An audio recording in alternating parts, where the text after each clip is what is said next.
Om Sri Sai Ram. Satyam Jnanam Anantam Brahma. Satyam Jnanam Anantam Brahma. Satyam Jnanam Anantam Brahma. Satyam Brahma. Jnanam Brahma. Anantam Brahma. Satyam Jnanam Anantam Brahma.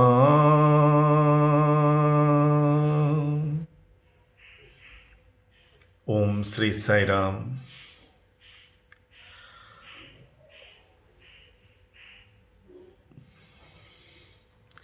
Once I was invited by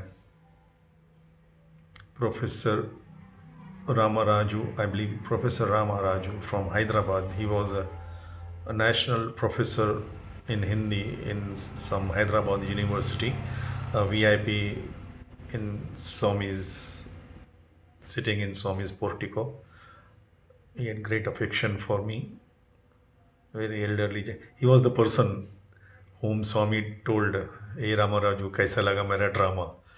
So, 93, he told him, when all 6th June incident happened. So, he invited me to give a talk for some academicians in some hall, and they had arranged my stay in a star hotel in Hyderabad. I boarded on the Hyderabad bus from Puttaparthi around 10, and morning 5 o'clock I was there, and there was a car and driver to pick me up, and he dropped me at a hotel. And I went at the reception, they gave me the keys, so I went to my room. I had a small suitcase, only 1 day program, so I entered my room. Now, as soon as I entered the room, I remember the number was 403, I believe. So as soon as I entered the room, I found the room was, of course, beautiful room, star hotel, and but the vibrations inside the room were so negative. I immediately sensed the vibrations. So it was so repulsive and so negative vibrations. What to do now? I was a guest, I had no options. So immediately got in my mind connected to Swami, and I literally shouted, Swami, this is your Harish Thakur in room number 403, this hotel, Hyderabad. These vibrations are so negative, Swami. Please help me, Swami. I shouted. I just pass on my difficulties to him. Right? Because he told me in the very first interview, आज के बाद तुम कुछ नहीं सोचेगा. You will not worry on anything. Shift everything at my lotus feet. I will take care. I take full advantage of this assurance. Immediately, the moment I shouted, now it was around 5:30, 5 o'clock bus reached, and I was in the room around 5:30. A small boy around 13, 14 years comes with a uniform. Without knocking, he opens the door. Without my asking, without anything, he goes to the TV, puts on the switch, and returns back.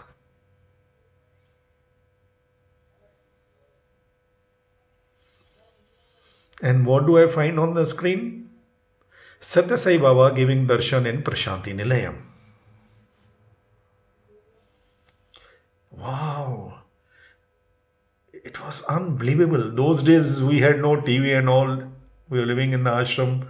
So watching TV, first of all, after so many years rather, I had come out after nearly four and a half years out of the ashram, and then watching Swami. And it was, I believe, Saturday.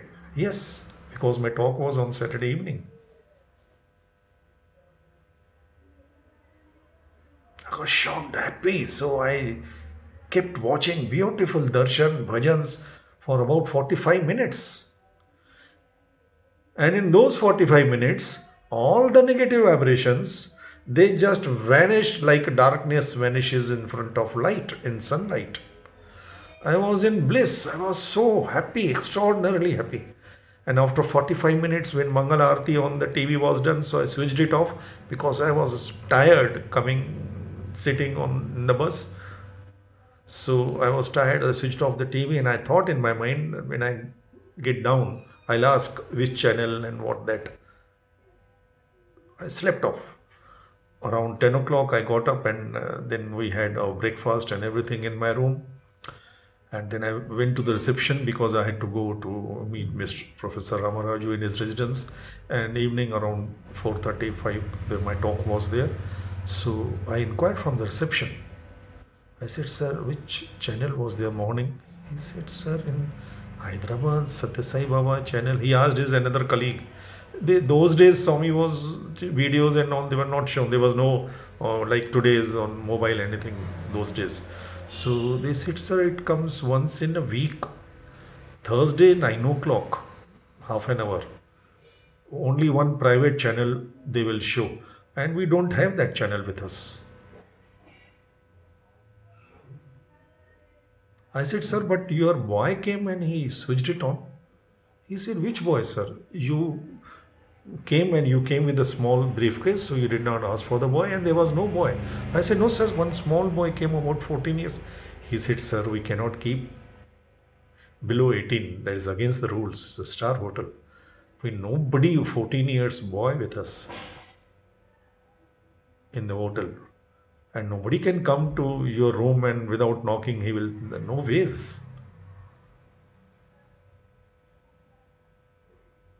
Unbelievable.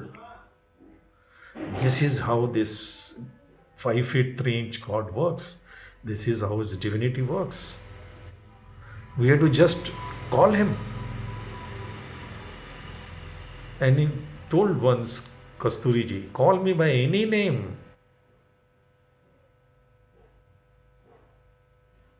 any place." He told Al Trucker, whenever and wherever, because Al Trucker had this very good thought in his mind. He was the scientist who was involved in creation of atom bombs, and then he whom Swami saved when his chopper was lost in Mexico, and Swami guided him to land safely at the airport. And then he became Swami's devotee through Indira Devi, came to Puttaparthi and stayed in Puttaparthi for 10 years. He was lecturer, guest lecturer in Swami's institute.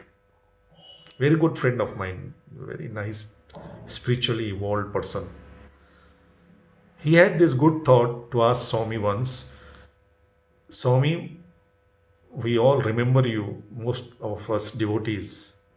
Is it that God also remembers us? Or it is one way love?" Then Swami made this revelation, very profound revelation.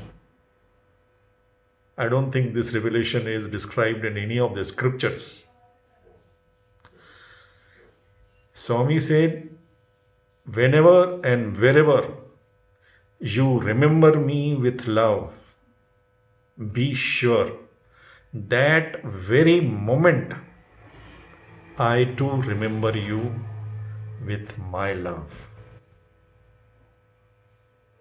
And I have, I think, recorded that experience, which he actually experimented on this assurance. So this God responds instantly. You have to just remember him. That author, who wrote the first book, Sai Baba from US, who came to Swami just because Swami's voice was chasing him, "Write a book on me." And then Swami told him, "I am not interested in the book. What do you know about me? You will write today some good things about me and tomorrow some negative experience, and you will write bad things about me. What do you know about me? I am interested in you, not in your book." So when he came to India for the first time in Whitefield, Swami was going to Madras, and Swami told him to stay with Mr. V.K. Gokok. So he went to his house and he had that South Indian thali, the rasam sambar, and he cherished it. And he had a lot of sambar, rasam, chilies, everything. So at night when he was staying in the hotel in Bangalore, he mentioned the name of the hotel also, Bombay Hotel, those days, Bombay Hotel. I don't know today that exists or not. I'm talking about 1970s. He was shivering. He got the attack of malaria, like he was shivering. The hotel manager provided him with all the blankets available in the hotel, but yet he was shivering. At that point in time, he shouted in his own words, "What a fool I am to come to this country to write a book on this nut," that American language. And Swami immediately appeared besides him. "You called me." He called to meet this nut. And Swami responds and he appears. "You called me, don't worry." And Swami materialized Vibhuti for him in this hotel room, applied Vibhuti on his forehead and body. And he said in an instant, he had to remove even the thin bed sheet he could not put on. He was sweating. 1 minute before, he was shivering with cold. Next moment, he was sweating.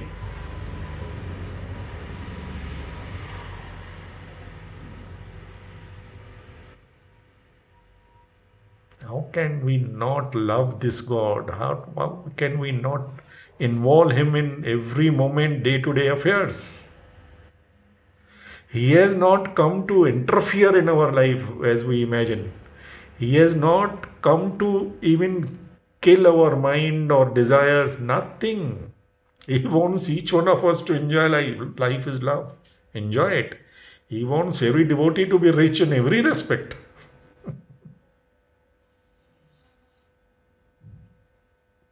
But he wants us to realize that we are depending too much upon our senseless mind and mindless senses. We are being slaves to our subordinates, our mind, our body, our senses. They are our subordinates, they are our instruments. We have to master the mind, not be slave to the mind. Mind is the best instrument. Without mind, you cannot even realize God. But we are doing the opposite. Instead of being master of the mind, we are being slaves to its whims and fancies. It is not that we have to control it. We have to train it. We have to deal with it like a boss.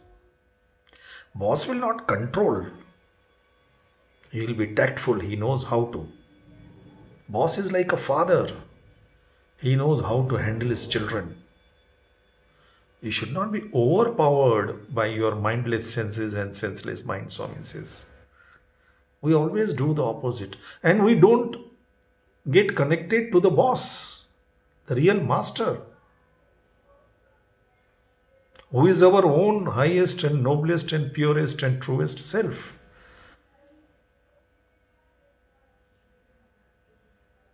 We are getting advice from our juniors, our subordinates. They will only misguide us, how much they know. Then we go to Google to search, Google God. We get well informed. That's it. Information does not bring any transformation.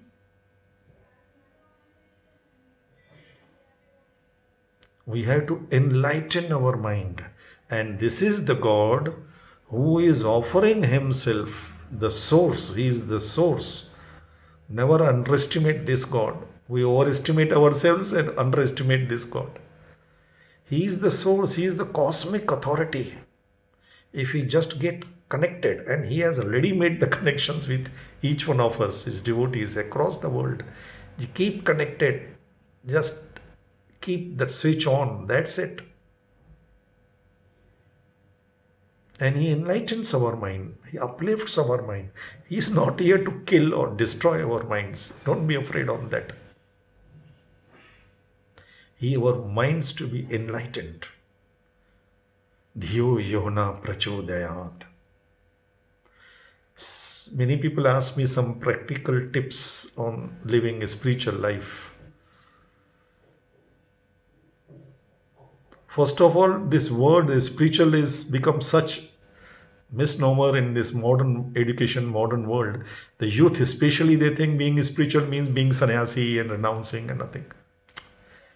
We all are spiritual whether we accept it or not, because we are spiritual beings having this body, this mind, human body, human mind, human intelligence, human emotions, human power of discrimination to perform our role play. Actually, we all are spiritual beings, whether we know it or not, accept it or not. We are embodiment of divinity. We are embodiment of pure love, selfless love. Whether we accept it or not. Just because we have forgotten our identity does not change. Just because we have forgotten to use our common sense, that what belongs to us cannot be us. My body, my mind, my intelligence, my emotions. Then who am I?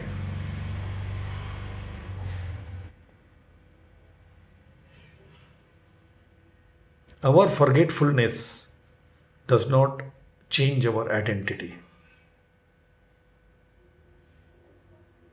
As I mentioned, the king of Janaka, dream of Janaka. In a dream, if he believes that he is a beggar, that does not change his identity of being the king.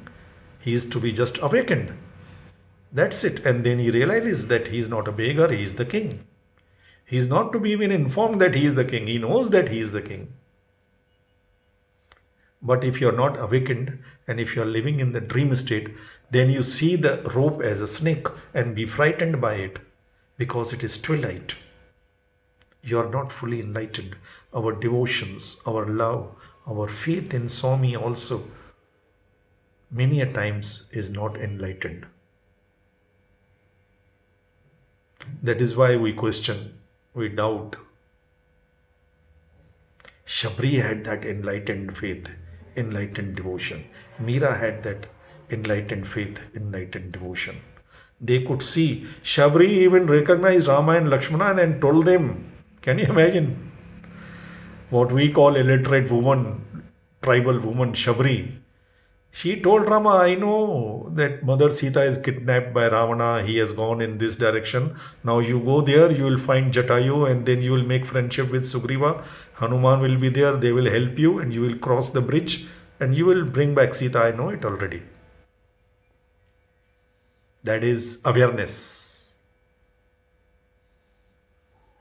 Enlightened heart and enlightened mind, they bring the light of awareness.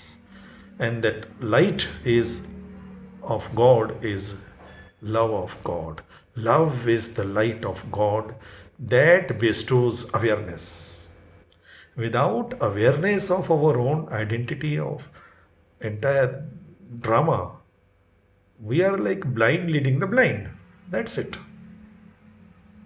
Even so-called modern TV gurus, YouTube gurus, it is like somebody who has not even gone to Kashmir but he studied everything from Google about Kashmir and trying to explain to a blind person, a blind student, describing the beauty of Kashmir.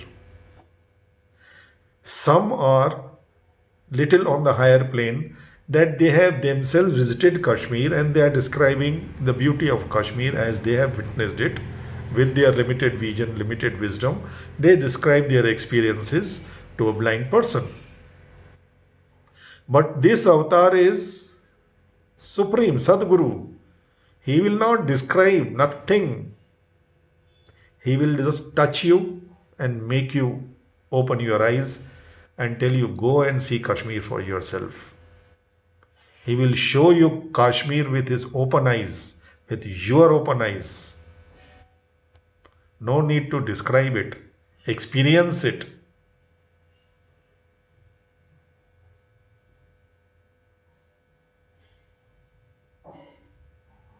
What description can give you that thrill and joy of witnessing the beauty of sunrise and sunset in any mountain area? You have to open your eyes, you awaken it. Uttishto, Uttishta Partisha, Uttishta Jagati Pate, Uttishta Karuna Purna Loka Mangala Siddhaye.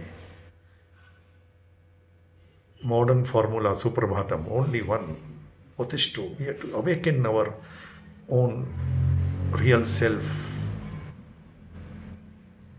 for good of all. Awaken Swami inside us. He is in you, around you, behind you, besides you, always and everywhere. We cannot miss His unmissable presence, His unmistakable fragrance around us. Just awaken Him.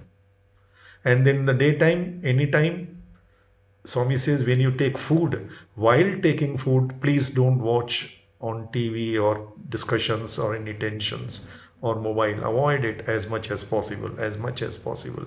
This God is so liberal. Because scientifically, we claim to be scientists. While watching TV, any scene, it may be tragic or fighting or comedy, whatever, because food is transformed into thoughts scientifically.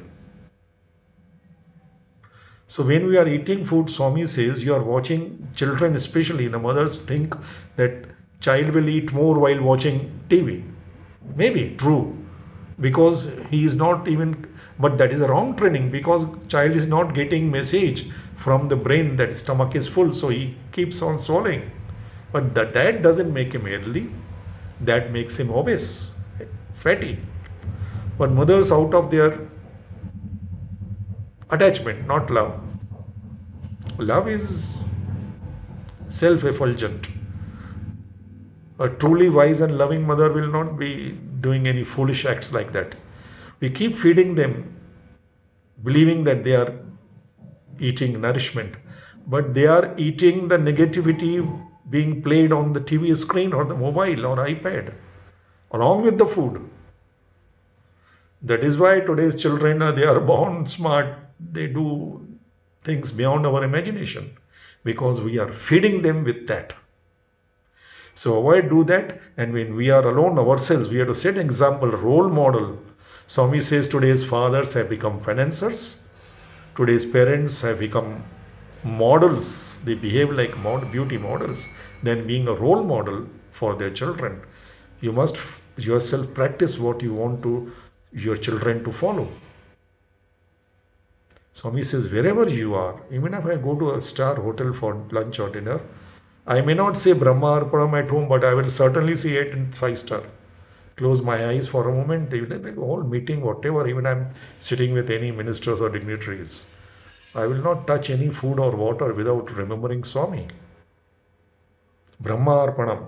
You may not chant the whole mantra. Swami says, just say Sai Arpanam.